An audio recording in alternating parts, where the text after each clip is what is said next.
Let me tell you how spoiled and entitled this cosplaying chameleon is.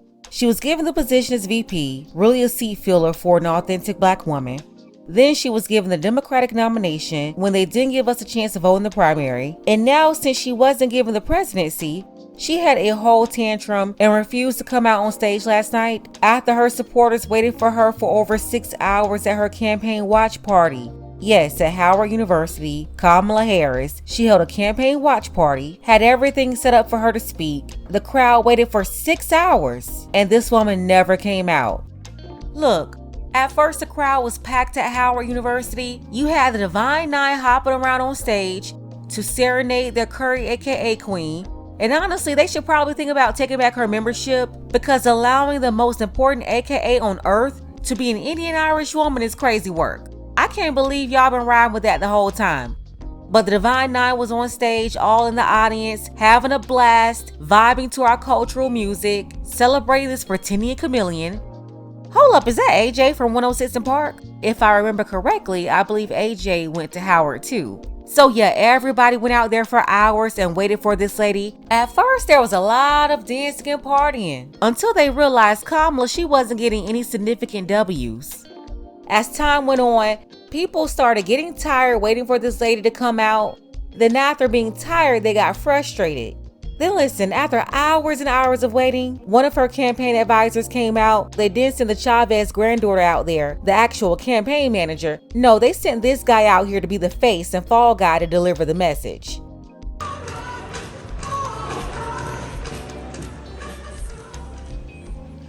Good evening, Howard. Good evening, HU. I want to say good evening to all of the Harris campaign, the campaign family. Thank you for all that you have done. Thank you for being here. Thank you for believing in the promise of America. We still have votes to count. We still have states that have not been called yet. We will continue overnight to fight to make sure that every vote is counted, that every voice has spoken. So you won't hear from the Vice President tonight, but you will hear from her tomorrow. She will be back here tomorrow to address not only the HU family, not only to address her supporters, but to address the nation. So thank you. We believe in you. May God bless you. May God keep you. And go HU and go Harris. Thank you all.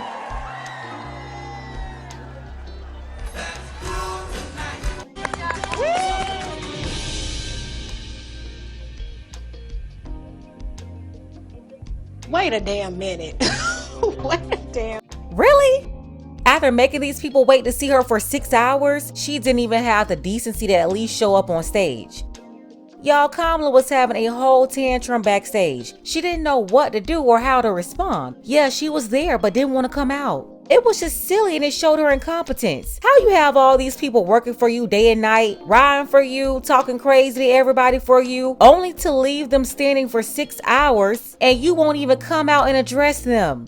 That's when it hit me. You know, from the beginning, I was wondering, would this be Obama 2.0 or Hillary 2.0? They definitely had all the money and the media and everybody else behind them to try to recreate Obama 2008. This Kamala momentum was fake and 100% made up by the media. But just weeks before the election, Obama even had to admit their internal polls warned them that Kamala was not winning over the people. No, it wasn't the same 2008 excitement. So instead of manufacturing Obama 2.0, they created Hillary Rodham Clinton 2.0. May God bless you. May God keep you. And go HU and go Harris. Thank you all. Cedric Richmond, the co-chair of the Harris campaign, saying that the Vice President will not be there tonight. We initially heard a whisper that she would be addressing that crowd and addressing the nation and the world.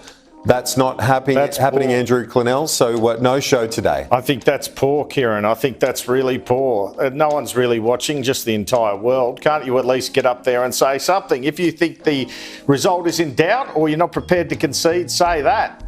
She's just put Malcolm Turnbull 2016 in the shade, hasn't she? I mean, that is extraordinary stuff, really. We want to get out to Conan Nolan. He's live in Washington, D.C. That's where Kamala Harris was holding her watch party as we take a look at the electoral map there. 194 is currently what Kamala Harris has, VP Kamala Harris, and Trump, 246. She is inching ever closer to that magic number, but then again, so is he. Let's get right out to Conan Nolan, who is live at Howard University for us. Conan, is she going to speak at all tonight? No, she is not. And let's cut to the chase. This is over.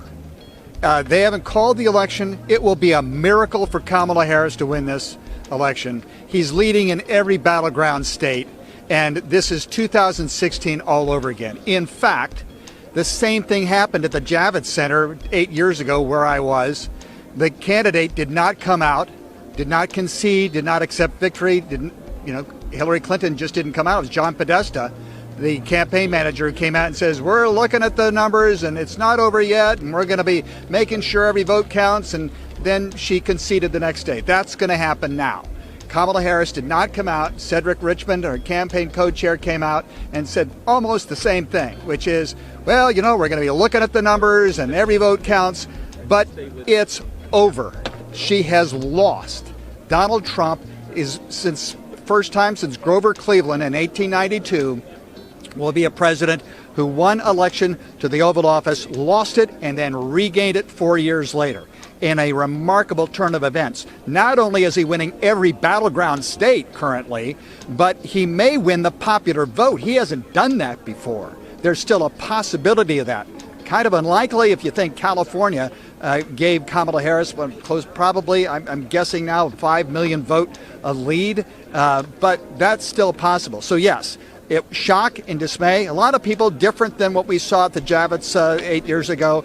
These folks were cheering any good news coming off the big screen. California projected for Kamala Harris, big applause.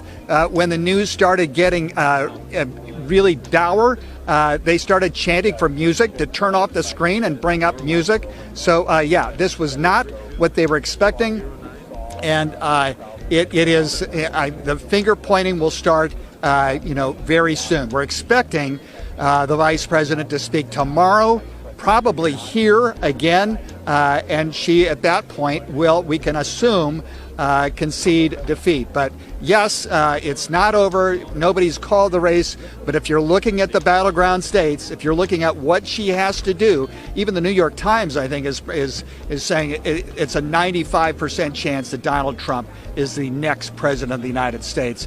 And the people here know that, and they are shocked here once again. They thought they had a path. It turns out that he overperformed, that Donald Trump did, with minority voters. She underperformed with younger voters in college cities and counties in battleground states of Ann Arbor in Michigan, and some other places where she needed to do as well as Joe Biden, but she did worse than Joe Biden. And she actually did better, according to the exit polls by NBC, with white voters, substantially better. But she did very poorly with Hispanic voters, especially Hispanic men, and even black men. She didn't get the numbers she needed. So, it's a very, very different atmosphere now than it started, and it looks like what they thought was not possible is going to happen once again, and that is Donald Trump will be sworn in as the 47th president of the United States. This lady was running to be the commander-in-chief, but she abandoned her own troops, just like she and Biden abandoned our troops in Afghanistan. Remember? And they died? Yeah, Kamala the cosplaying chameleon, the city girl president herself, was such a sore entitled loser that she couldn't even come out and address the people rooting for her.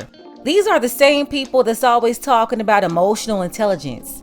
Well, Curry Queen Kamala showed she had none. Listen, the writing was already on the wall. By midnight, it was pretty clear that Kamala wasn't winning any of the battleground states. But instead of coming out and addressing her supporters, she stumped off the playground and went home. Now tell me, how was she supposed to handle really high pressure situations? How? Let's go ahead and get the conversation started. Tell me what you think about this below. Special thank you to Adrian. I appreciate you, Adrian, for all of your support for the channel. Big shout out to Havelock and Starlet, as well as Rasan, Orlander, and Charles H. If you want to show your support for the channel too, you have to use PayPal for now. The link is below. Ladies, fellas, want a balanced analysis, want the truth from a woman's perspective? Then you're going to want to subscribe to this channel, and don't forget to like and share.